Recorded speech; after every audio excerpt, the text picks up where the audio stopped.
Hello everyone, it's nice to meet you again, and in this opportunity I will present to you about chapter 11. It's about culture and international marketing management.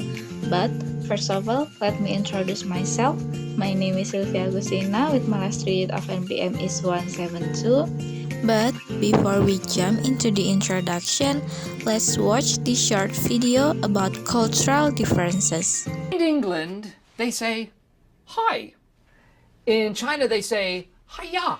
In France, the women are sexy. In Latin America, the women are spicy. In Germany, the women are robust and huge. Where are you getting your information? From the information superhighway and from movies. Gung Ho, European Vacation, Notting Hill, Under the Tuscan Sky. Michael, Yes. where in Canada do you need to know all this? Good question. I will be flying from the Scranton International Airport to the Winnipeg International Airport, where people from all over the world will see me not just as Michael Scott, businessman, but as Michael Scott, ambassador. Then you should probably know that in Canada, it is a sign of respect to offer a bottle of Vermont maple syrup. Really? Okay. Marketing isn't just a separate department anymore, it's a part of the whole organization. To create market and keep customer happy, the entire organization needs to be involved. The main goal of this approach is to focus on the needs and wants of customer. Marketing connects the company to the outside world, making sure it understands what consumers want. When it comes to international marketing, things get more complicated. It's not only about knowing the market in the other country, but also understanding the cultural differences affect how people behave and what they prefer. Moving forward to the first material, marketing in a cross-cultural environment. This figure shows what it's like to market products across different countries. When you're working in a global market, there are few big things to consider. The first one, its culture. Each country has its own unique culture, and you need to understand these differences. What works for a customer in one place might not work somewhere else, so you have to adjust your approach to fit their cultural norms and tastes. And the second one, management. Good management is the key. It helps make sure that all marketing efforts are on track and aligned with the company's goal, which is especially important when you're trying to reach different markets. And the third one, communication. You need to communicate clearly and in a way that fits each market's language and style.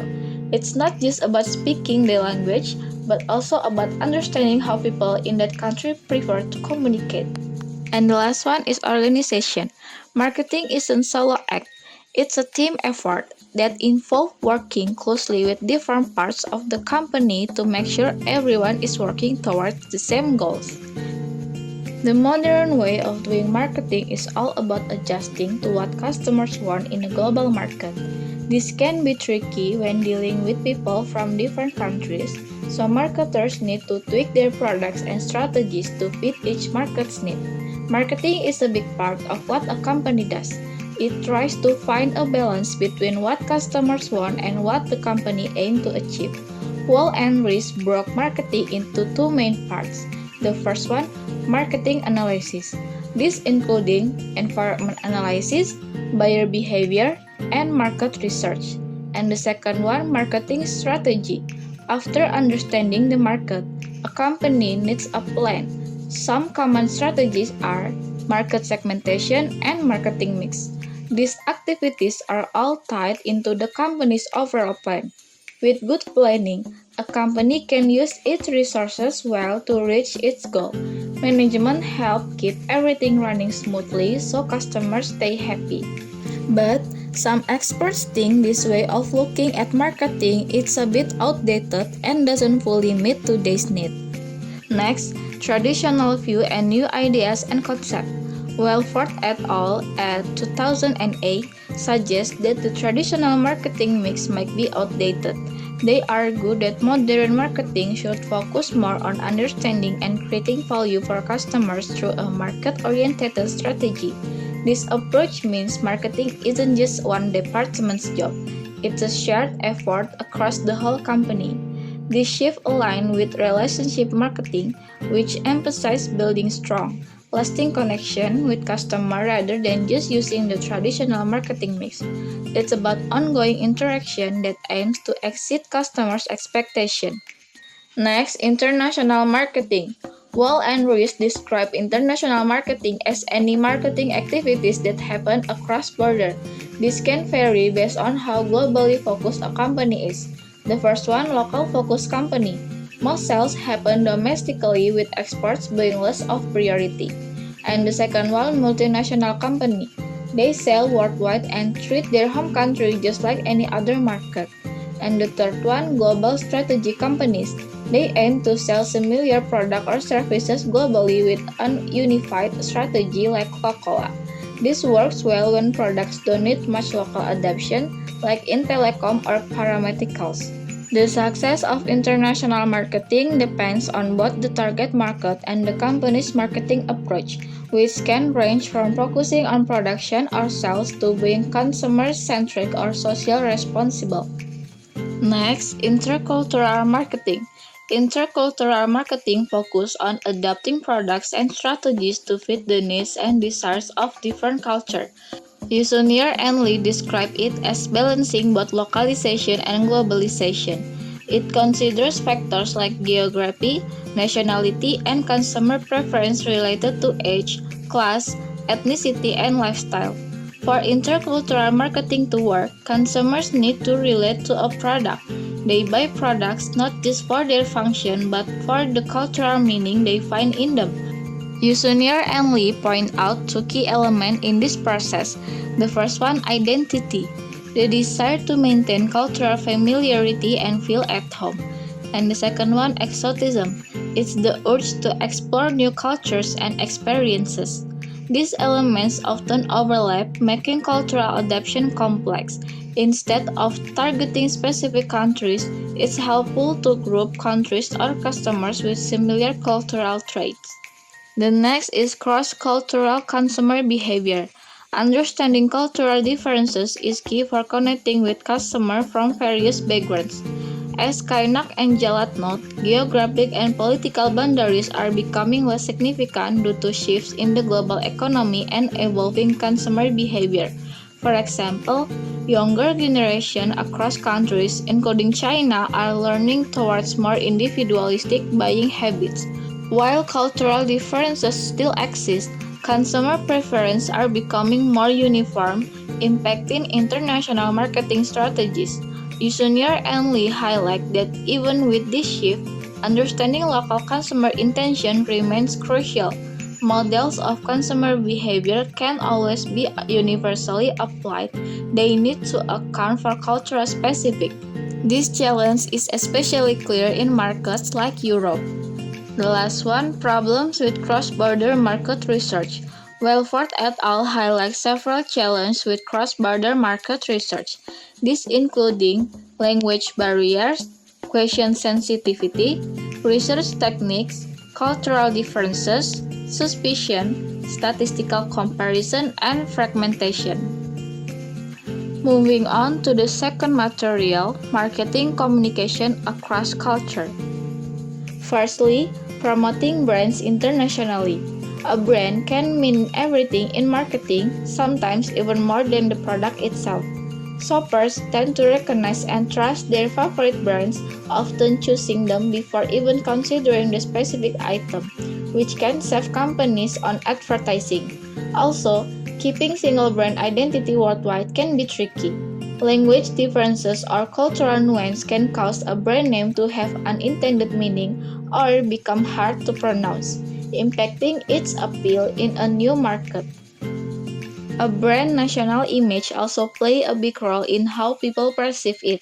For example, pasta evokes Italy, while French wines or Swiss watches carry their own strong national association.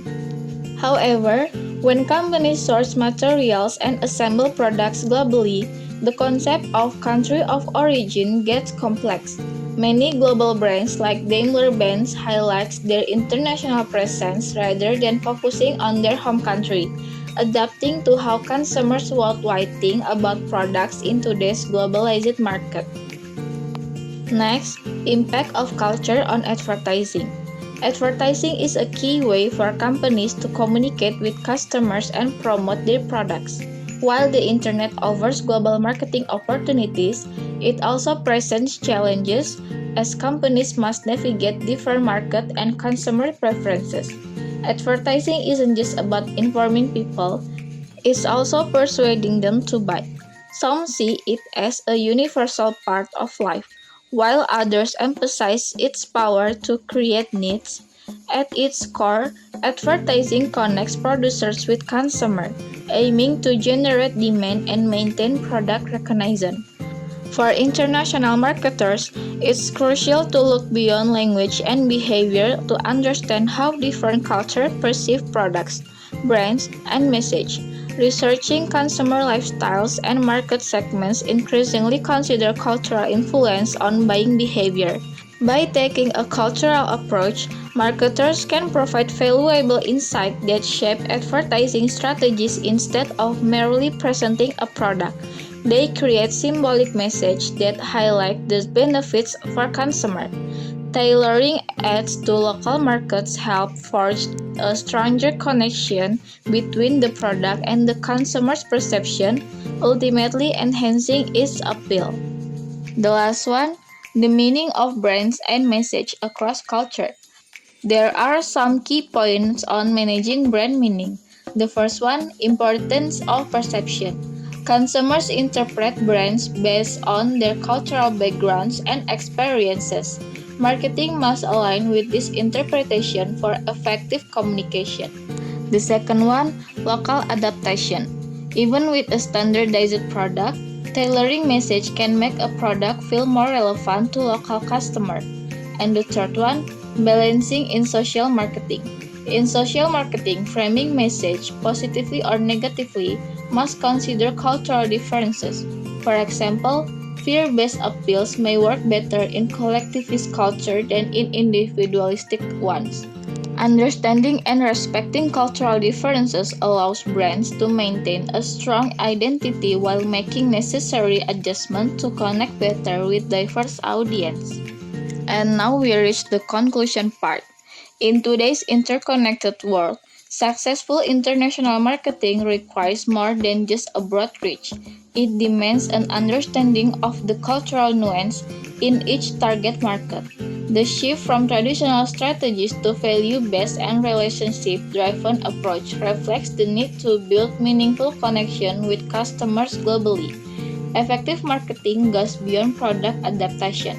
It includes aligning brand message with local cultural perception, as seen in the global approach, which balances global consistency with local relevance.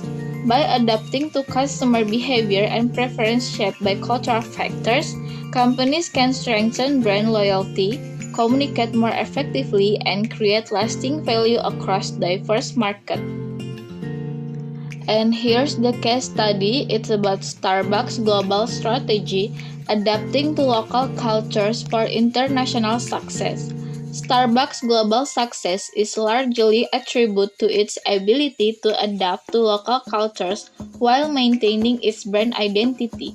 Entering diverse international markets, Starbucks has tailored its store aesthetic, product offering, and branding to resonate with local preference. In Japan, for instance, Starbucks has embraced traditional Japanese design elements, incorporating local materials and providing matcha-based beverage that appeal to local tastes. In China, Starbucks initially focused on tea-based options, aligning with the dominant tea culture before gradually increasing its coffee offering as the brand gained recognition. This thoughtful adaptation has been further reflected in the design of its Chinese stores, where larger seating areas cater on the local custom of social gatherings. In the Middle East, Starbucks has shown similar sensitivity to cultural values, specifically in Saudi Arabia, where it modified its logo by omitting the mermaid image to align with regional sensibilities. This change demonstrates Starbucks' willingness to respect cultural norms even at the level of brand symbolism. Such adjustments extend to its partnership with local artists and chefs, which enhance the authenticity of the Starbucks experience in each market. This approach has strengthened Starbucks' resonance with customers worldwide, making it a prime example of cultural adaptation. Through these tailored strategies, Starbucks exemplifies how multinational companies can achieve global success by embracing and respecting local cultures.